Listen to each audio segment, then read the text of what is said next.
পূব ভাৰতৰ অন্যতম একমাত্ৰ ধৰ্মীয় অৰাজনৈতিক অনুষ্ঠান শ্ৰীমন্ত শংকৰদেৱ সংঘৰ নলবাৰী জিলা সংস্কৃতি শাখাৰ উদ্যোগত বৰক্ষেত্ৰী আঞ্চলিক শাখাৰ সহযোগত আৰু বৰতলা প্ৰাথমিক শাখাৰ আতিথ্যত 16 জুলাইৰ পৰা 20 জুলাইলৈ শংকৰী সংগীতৰ জিলা কৰ্মশালা অনুষ্ঠিত হয়।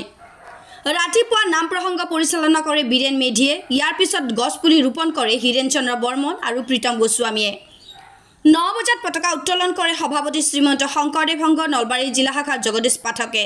10 বজাত শংকৰী সংগীতৰ জিলা কৰ্মশালা ভগীৰথ ৰাজবংশীৰ সভাপতিত্বত উদ্বোধনী সভাখন অনুষ্ঠিত কৰা হয়। উদ্বোধনী সভাখন আঁত ধৰে শ্ৰীমন্ত শংকৰদেৱ সংঘৰ নলবাৰী জিলা সংস্কৃতি শাখাৰ প্ৰাক্তন সম্পাদক আৰু ইত্যাদি A to Zৰ মুখ্য সম্পাদক প্ৰণৱ কুমাৰ ডেকাই। সভাখন উদ্বোধন কৰে শ্ৰীমন্ত শংকৰদেৱ সংঘ নলবাৰী জিলা শাখাৰ সম্পাদক কৰ্ণধৰ বৰ্মনে।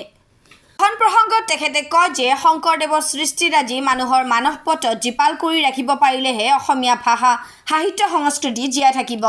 এটা জাতিৰ সাহিত্য সংস্কৃতি হৈছে দাপোন স্বৰূপ। ইয়াৰ পিছত মুখ্য অতিথি শ্ৰীমন্ত শংকৰদেৱ সংঘৰ নলবাৰী জিলা শাখাৰ সভাপতি জগদীশ পাঠকে প্ৰথমে আয়োজকসকলক শলাগ লয়। জাতি এটা সকলো দিশত পৰিপক্ক হ'বলৈ হ'লে সাহিত্য লাগিব, সংস্কৃতি লাগিব। ভাল বীজ ৰোপণ কৰিলেহে ভাল ফল পাব পাৰি। তত্ত্বগধুৰ ভাষণেৰে তেখেতে শিক্ষাৰ্থীসকলক উদ্দেশ্যি বহুত কথাই ক'লে। মূলৰ সদস্য মণিৰাম দাসে ভক্তিপ্ৰেমৰ সদৃশ তত্ত্বগধুৰ ভাষণেৰে সকলোৰে তন মন জীপাল কৰি তোলে। ইয়াৰ পিছত সন্মানীয় অতিথি উদয় বৰ্মনে শিক্ষামূলক ভাষণ শিক্ষাৰ্থীসকলক উদ্দেশ্যি প্ৰদান কৰে।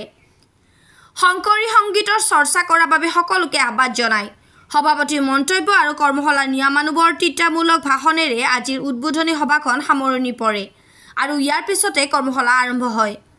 শিক্ষাদানৰ বাবে আগবাঢ়ে যোৰহাট জিলা শাখাৰ আনন্দ বৰা আৰু লখিমপুৰ জিলাৰ শান্তি বৰীয়ে।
আপোনালোক আটাইৰে ধৰণৰ আমি সেৱাভাগী জনাইছোঁ প্ৰথমতে আৰু আপোনালোকৰ ধৰণৰ যদি আমি দিনত তুলি লৈ মাত্ৰ 5 মিনিট আপত্তি আহে কেতিয়াবা দেখিছোঁ বিচাৰে এখন আঞ্চলিকৰ পৰা অহা উদাহৰণ আছে। কিন্তু আমি গৌৰৱ অনুভৱ কৰিছোঁ এইকাৰণে যে এইখন আঞ্চলিকৰ পৰা আমন্ত্ৰণমূলকভাৱে আজিৰ এই অনুষ্ঠানভাগী পাতিবৰ কাৰণে জিলাসকলে আবেদন কৰিছে আৰু জিলাসকলে তেখেতসকলক আবেদন মঞ্জুৰ কৰি এইখন দিছিলে আৰু অতি সুন্দৰভাৱে তেখেতসকলে গোটেই আয়োজন কৰিছে। আমি আমাৰ উদ্যোগী বাকলাৰ প্ৰাকফালত আমি তেখেতসকল আটাইকে আমি সেৱাভাগী জনাইছোঁ। কৈছে যে বাপ ফিজ কিমান লাগিব? ক'লে যে ফিজ 1000 টকা লাগিব। এনে অনুমান কৰিছোঁ আৰু অলপ ল'ব পাৰে 1000 টকা। কৈছে হয় নেকি? হ'ব ঠিক আছে দিম। আৰু এইখিনি কথা বতৰা হৈ থাকোঁতে আৰু এজন অভিভাৱক আহিলে এখন ছাত্ৰ ক'লে যে মোৰ ছাত্ৰজনকো আপুনি শিকাব লাগিব। বোলে হয় নেকি? বোলে ঠিক আছে শিকাম বাৰু। তেতিয়া সুধিলে বোলে ল'ৰাজনে কিবা জানেনে আগতে? কৈছে সি একোৱে নাজানে, আপুনিয়ে শিকাব লাগিব। কৈছে হয় নেকি? ঠিক আছে বাৰু শিকাম। তেতিয়া আগৰজনৰ অভিভাৱকৰ মূৰত লাগিব যে মোৰ ছোৱালীজনীয়ে ইতিমধ্যে জানে কথাখিনি, আধা আধি জানে, গতিকে 1000 টকা ফিজ আৰু একো নাজানে। কৈছে যে তেওঁ যিখিনি জানে এইখিনি প্ৰথমতে পাহৰিব লাগিব, তেওঁ পাহৰি যাব লাগিব। কাৰণ তেওঁ যিখিনি শিকিছে ভালকৈ শিকা নাই, শুদ্ধকৈ শিকা নাই, ভুলকৈ শিকিছে। আৰু ভুলকৈ শিকিলে সেইখিনি যদি পাহৰি নাযায় তেতিয়াহ'লে নতুনকৈ শিকিব নোৱাৰে। আৰু সেইকাৰণে 500 টকা ফিজ দিয়ে। শিক্ষাৰ্থীসকলক মই সেইকাৰণে কৈছোঁ যে আমি সদায় কোনোবাই ঘৰত নৃত্য কৰিছে, কোনোবাই বৰগীত গাইছে, কোনোবাই কিবা কিবি কৰিছে, যদি ভুল হৈ আছে সেইখিনি প্ৰথমতে পাহৰি যাব লাগে। একেবাৰে মাথাটো দৃষ্টি নমাই আনিছিল বুলি আমি শুনিছোঁ। আৰু সেই ৰাগটো মেঘমল্লাৰ ৰাগ আমাৰ গুৰুজনাৰে ৰাগৰ এটা অংগ, কিন্তু আজিকালি সেই ৰাগটো আমাৰ বৰগীতত নাই। আমাৰ গুৰুজনা বাকী যি আমাৰ যি বৰগীতৰ ৰাগ আছে, আমি ভগৱন্তই নাৰদক কি কৈছিল যে না অহং কৃষ্ণামী বৈকুণ্ঠে ন চিনা হৃদয় অংশ মই ভক্তা ভক্তৰ গায়ন্তী তত্ৰ কৃষ্ণামী নাৰদ। আৰু আমাৰ গুৰুজনাই কীৰ্তন অনুবাদ কৈছে যে নাৰদ কৃষ্ণ চন্দ্ৰকৈ বৈকুণ্ঠত মই নাথাকো হৈ বহু আহিব বাকী আছে, এখনতো 13খন 14খন বাকী আছে। আৰু যিখিনি আহিছে মই কৃতজ্ঞতা জনাইছোঁ। আমাৰ অঞ্চলতো কৃতজ্ঞতা জনাইছোঁ, মনখনৰ ভক্তি জনালোঁ আৰু আপোনালোকে আমাৰ ভক্তি জনালোঁ। আৰু লগতে আজি আমি চিন্তা কৰিব লাগিব মহাপুৰুষ শ্ৰীমন্ত শংকৰ গুৰুজনাৰ অনুভৱ সৃষ্টি এই সংস্কৃতি। প্ৰথমে তেওঁ নামঘৰটোক লৈ গোটেইখিনি গৈছিলে। নামঘৰটোৱে প্ৰথম তেওঁ সংস্কৃতি আৰু সেই নামঘৰতে তেওঁ বহু কাম কৰিছিলে। যে এটা মণি বনাইছিলে কিহৰ কাৰণে? মণি মানে ৰত্নপুটি, এটা ৰত্নৰ পুঁজি বনাইছিল তেওঁ প্ৰথম।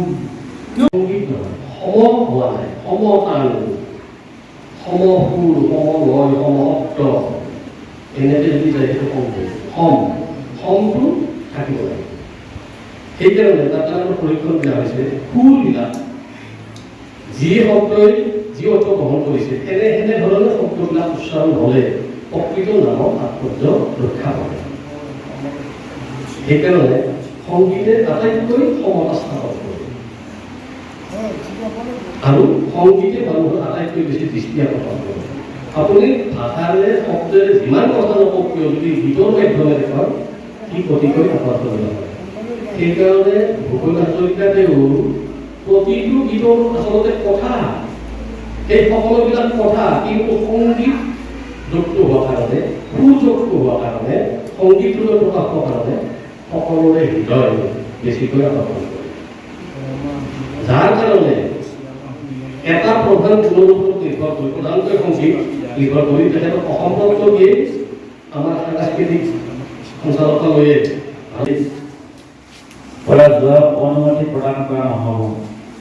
গতিকে আমি যিখিনি পৰীক্ষাৰ্থী নাম পঞ্জীয়ন হ'ব 16 পৰা 20 তাৰিখলৈকে তেখেতসকলে মাজত। আচ্ছা, কোনে নাজানা আপনাৰা লাজ নকৰিবা, কিন্তু লাজ নকৰিবা, কোনো জানা আপনারা নাজানা তো আপনারা কিনা মাটি আপনার গুলা ভগত নাজানো ঠাণ্ডা কিনা লাজ হয় নহয়, গতিকে শিকা লাজ নকৰিবা, একদম ধুনীয়া ক'বা। হ'ব বাৰু, বুজি পালো। নৃত্যৰ উপযোগী কৰি তুলিবলৈ মাটিক আশ্ৰয় কৰি জীৱৰ শৰীৰ চৰ্চা কৰা, অৰ্থাৎ জ্ঞান কৰা। তাকে মাছে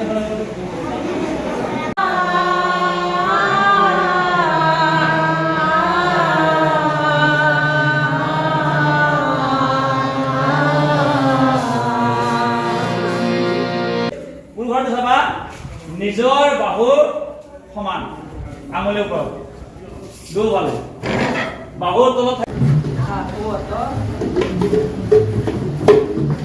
কৃষ্ণ জয় গুৰু শংকৰ।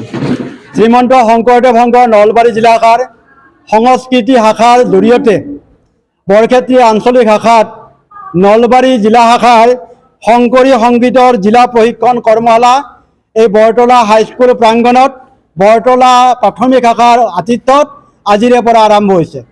আৰু আজি আমাৰ প্ৰথম কাৰ্যসূচী আছিল নাম প্ৰসংগ, অতি সুকমলে হৈ গৈছে। তাৰপিছত পতাকা উত্তোলন, আমাৰ সন্মানীয় জিলা সভাপতি শ্ৰীযুত জগদীশ পাঠক বাবজনাই সংঘৰ পতাকা উত্তোলন কৰে। ইয়াৰ পৰৱৰ্তী সময়ত গছপুলি ৰোপণ আৰু 10 বজাৰ পৰা আজি আমাৰ এই আৰম্ভণি, আমাৰ যিটো কৰ্মশালা শুভাৰম্ভণি সভাখন অনুষ্ঠিত হয় আমাৰ সংস্কৃতি শাখাৰ সভাপতি শ্ৰীযুত ভগীৰথ ৰাজবংশী বাপৰ সভাপতিত্বত।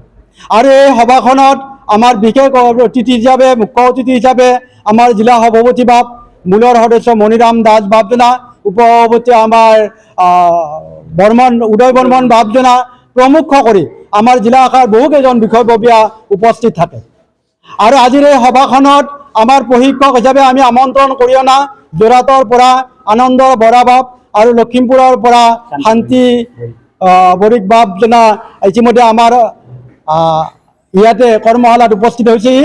তেখেতসকল দুজনকো আজিৰ সভাত চিনাকি কৰি দিয়া হয়। আমাৰ নলবাৰী জিলা শাখাৰ অন্তৰ্গত 14খন আঞ্চলিকৰ বিভিন্ন আঞ্চলিকৰ পৰা প্ৰশিক্ষকসকল আহি ইতিমধ্যে উপস্থিত হৈছেহি। বৰ্তমানলৈকে আমাৰ পঞ্জীয়ন মতে প্ৰায় 100 শতাধিক মানে প্ৰশিক্ষাৰ্থী উপস্থিত হৈছে। ইয়াৰ পৰা আমাৰ শিশুৰ পৰা আৰম্ভ কৰি একেবাৰে মহিলা বা বাপসকলৰো বহুসকল আছে। আৰু এই কৰ্মশালাত মুখ্যতঃ আমাৰ ইয়াতে নৃত্যৰ প্ৰশিক্ষণ দিয়া হ'ব, বৰগীতৰ প্ৰশিক্ষণ দিয়া হ'ব, আমাৰ ইয়াতে খোলৰ প্ৰশিক্ষণ দিয়া হ'ব। ইয়াৰ উপৰিও আমাৰ প্ৰসংগৰো অকণমান ইয়াতে আমাৰ আনন্দ বৰা বাপৰ জৰিয়তে আমি প্ৰশিক্ষণ ল'ম বুলি ভাবি আছোঁ। আৰু আমাৰ এই আঞ্চলিকৰ বাপসকলে তেখেতসকলে দিহা নামৰো অলপ আইডিয়া মানে ল'ব বিচাৰিছে। আমাৰ সংস্কৃতি শাখাৰ সভাপতি বাপজনাই নিশ্চয় তেখেতসকলে দিব বুলি আশা কৰিছোঁ। আৰু আমি আশা কৰিছোঁ যে আমাৰ এই আঞ্চলিকৰ বাপসকলে অশেষ কষ্ট কৰি সুন্দৰভাৱে আয়োজন কৰিছে। তেখেতসকলক আজি আমি ধন্যবাদ জ্ঞাপন কৰিছোঁ। আৰু যিসকল সেৱক সেৱিকা ইতিমধ্যে সেৱা কৰিবৰ কাৰণে প্ৰস্তুত হৈ আছে, তেখেতসকলকো আমি ধন্যবাদ কৃতজ্ঞতা জনাইছোঁ। আমি কৃতজ্ঞতা জনাইছোঁ আমাৰ এই বিদ্যালয়ৰ বৰতলা হাইস্কুলৰ প্ৰধান শিক্ষক সমন্বিতে আমাৰ বিদ্যালয় পৰিচালনা সমিতিৰ সভাপতি বাপজনক আমি কৃতজ্ঞতা জনাইছোঁ।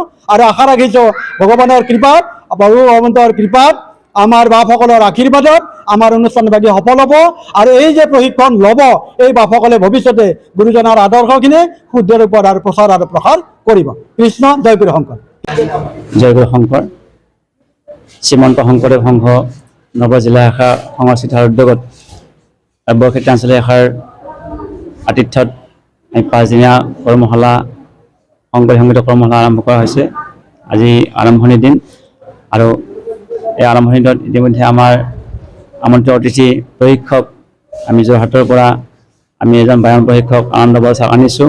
আৰু লখিমপুৰৰ পৰা আমি ইতিমধ্যে শান্তিবৰী আমি নৃত্যশিল্পী তথা অংকী নাটৰ প্ৰশিক্ষক হিচাপে আমি আমন্ত্ৰণ কৰি আনিছোঁ, যাতে আমি নলবাৰী জিলা শাখাৰ হৈ এভাগী নাট প্ৰদৰ্শন কৰিব পাৰোঁ। ৰুক্মিণী নাটখন আমি হাতত লৈছোঁ। গতিকে 5দিনীয়া কৰ্মশালাত আমি শুভাৰম্ভণি আজি আমাৰ হ'ব 2 বজাৰ পৰা এতিয়া আমাৰ কৰ্মশালা আৰম্ভ হ'ব। গতিকে আৰম্ভণি সভাখন ইতিমধ্যে আমি সামৰিলোঁ। গতিকে আমাৰ ইতিমধ্যে 14খন আঞ্চলিকৰ প্ৰায়ভাগ আঞ্চলিকে আহি যোগদান কৰিছে। কমেও আমাৰ 100ৰ পৰা 150ৰ ভিতৰত আমাৰ ছাত্ৰ ছাত্ৰী আমাৰ ইতিমধ্যে পঞ্জীয়ন হৈছে নাম। গতিকে আমি আশা ৰাখিম যাতে শ্ৰীমন্ত শংকৰদেৱ সংঘ নলবাৰী জিলা সংস্কৃতি শাখাই যি শ্ৰীমন্ত শংকৰদেৱৰ লক্ষ্য আৰু উদ্দেশ্য পৰিশুদ্ধ ৰূপত চৰ্চা কৰাৰ যি ব্যৱস্থা, গতিকে আমি যাতে এই পৰিশুদ্ধ ৰূপৰ শিল্পীসকলক আগবঢ়াই নিব পাৰোঁ তাৰে কামনা কৰি আজি 5দিনীয়া কৰ্মশালা আমি আৰম্ভ কৰিছোঁ। কৃষ্ণ হৰে। নলবাৰীৰ পৰা ৰূপম বৈশ্য আৰু অংকুৰ কোঁৱৰৰ ৰিপৰ্ট ইত্যাদি A to Z।